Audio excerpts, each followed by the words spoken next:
చాలామంది అడిగే క్వశ్చన్ ఏంటంటే, సార్ ఫ్రాక్చర్ అయినప్పుడు సిమెంట్ కట్టు కడతాం కదండీ! అది కట్టాలా? లేదా? దానివల్ల అడ్వాంటేజ్ ఏంటి? డిసడ్వాంటేజ్ ఏంటి?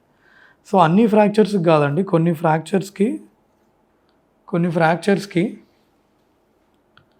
ఈ పీఓపీ అనేది ఏస్తామండి. అన్నిటికి కాదు. కొన్ని ఫ్రాక్చర్స్‌కి. దీన్ని ఏమంటామంటే ప్లాస్టర్ ఆఫ్ ప్యారిస్ అంటాం. సో, ఇది మీరు ఆర్థోపెడిక్ సర్జన్‌ని కలవాలండి. వాళ్ళు చూస్తారు. ఓకేనా?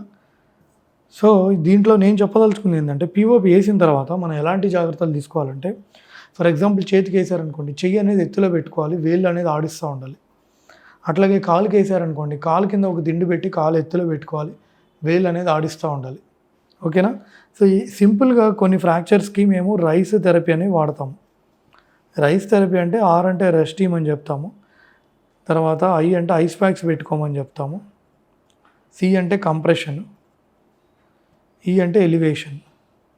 ఈ ఫ్రాక్చర్ అయినప్పుడు ఒక్కొక్కసారి మేము సిమెంట్ పట్టి వేసినప్పుడు ఫర్ ఎగ్జాంపుల్ కాలుకి చిన్న ఫుట్ దగ్గర ఏదైనా అయిందనుకోండి, అప్పుడు కాలుకి ఒకవేళ పీఓపీ కనుక వేస్తే కాలు ఎత్తులో పెట్టుకోమని చెప్తాము, వేళ్ళు అనేది ఆడిస్తూ ఉండమని చెప్తాం. సరేనా అండి? సో, ఇంకా మీకు కనుక సివియర్ పెయిన్ వచ్చినా, సివియర్ స్వెల్లింగ్ వచ్చినా, ఎనీ ప్రాబ్లం వచ్చినా ఇమీడియట్గా డాక్టర్ దగ్గరికి రండి. ఎందుకంటే పీఓపీని తీసేటట్టయితే యాజ్ ఎర్లీ యాజ్ పాసిబుల్ తీసేయచ్చని. సరేనా?